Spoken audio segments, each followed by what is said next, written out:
अस्सलामुअलैकुम वरहमतुल्लाहि वबरकातुहू। कैसे हैं आप लोग? अल्हम्दुलिल्लाह हमने बिस्मिल्लाह औज़ु बिल्लाह और सूरह फातिहा का इख्तिताम कर चुके हैं और अल्लाह का एहसान है कि अब हम सूरह बकरा का आगाज़ कर रहे हैं। सूरह बकरा के आगाज़ में मैं आप लोगों को बता दूं कि ये मदनी सूरत है। अब देखिए, बाज़ दफ़ा हम सोचते हैं कि कुरान जो नज़ूल के हिसाब से था वैसा नहीं है, तो ऐसे कैसे? मदीने में तो 10 साल के बाद ये सूरत नाजिल हुई थी, लेकिन जब जब आप इसकी डिटेल पढ़ेंगे और इसको इंशाअल्लाह इसकी तफसील जानेंगे तो आप लोगों को इस बात का एहसास होगा कि ये सूरत ने पहले क्यों रखी। बिल्कुल इसी तरह जैसे हमने सूरह फातिहा पढ़ी और हमें पता चला कि ये सूरत अल्लाह ताला ने पहले क्यों रखी, क्योंकि हमने दुआ मांगनी थी, हिदायत मांगनी थी। अब हम अल्लाह ताला से हिदायत मांग रहे हैं, तो अब हमें अल्लाह ताला हिदायत का रास्ता दिखा रहे हैं। आगे पढ़ते हैं। अलिफ लाम मीम, ये हुर्फ मक़ात है और अल्लाह ताला ने इसका कोई मायने नहीं बताया, यानी इसका कोई तर्जुमा नहीं है। तो नबी करीम सल्लल्लाहु अलैहि वसल्लम फरमाते हैं कि ये एक लफ्ज़ नहीं बल्कि कुरान पाक का एक लफ्ज़ पढ़ने पे आपको 10 नेकियां मिलती हैं। कि देखें, जैसे हम अलिफ पढ़ेंगे तो 10 नेकियां मिलेंगी, लाम पढ़ेंगे तो 10 नेकियां मिलेंगी, मीम पढ़ेंगे तो 10 नेकियां मिलती हैं।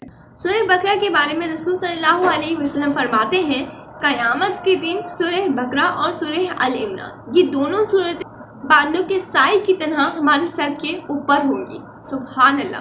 कि देखें, जो लोग इन सूरतों को पढ़ते हैं तो वो देखें वो क्या आलम होगा कि जब बादलों के साए की तरह वो हमारे सर के ऊपर होंगी।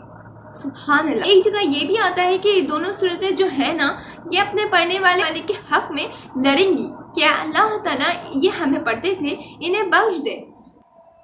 और फिर जब इसको आप खुद पढ़ेंगे तो आपको इसका पता चलेगा कि ये कितनी फजीलत वाली सूरत है। पहली आयत क्या है? ज़ालिकल किताबु ला रैब फीह हुदल लिल मुत्तकीन।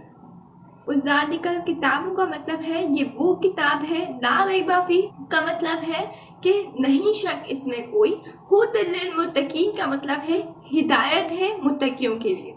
अब देखिए, इसमें हमने क्या मांगा? अल्लाह ताला से हिदायत मांगी। तो अब अल्लाह ताला हमसे कह रहे हैं कि ये वो किताब है।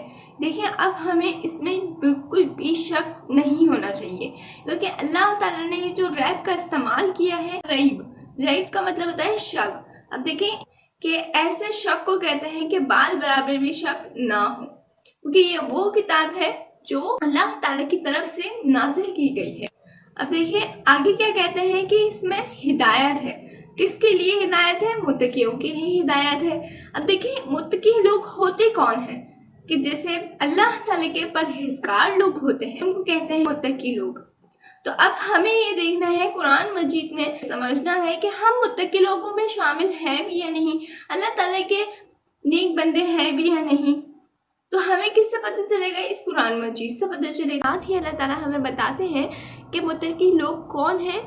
दूसरी आयत में अल्लज़ीना युमिनूना बिल गैब। अल्लज़ीना का मतलब होता है वो लोग जो, युमिनूना का मतलब होता है ईमान लाते हैं, बिल गैब का मतलब होता है गैब पर।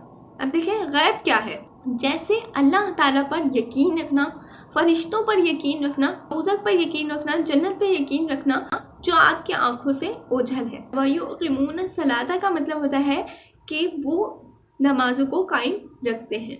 अब देखिए, अगर हमारी ज़िंदगी में नमाज ही नहीं होगी, हम नमाज ही नहीं पढ़ेंगे, तो हम मुत्तकी लोगों में शामिल भी नहीं हो सकते। अब तीसरी आयत क्या बताती है? वमिम्मा रज़क़नाहुम युनफ़िक़ून। वमिम्मा रज़क़नाहुम का मतलब होता है कि जो दिया मैंने रिज़्क़ तुमको, युनफ़िक़ून का मतलब होता है उसमें खर्च करो।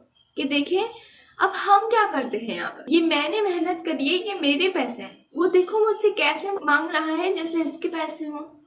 लेकिन यहाँ अल्लाह ताला हमसे क्या कह रहे हैं कि जो रिस्क मैंने तुमको दिया उसमें खर्च करो, मतलब कि अल्लाह ताला की राह में खर्च करें।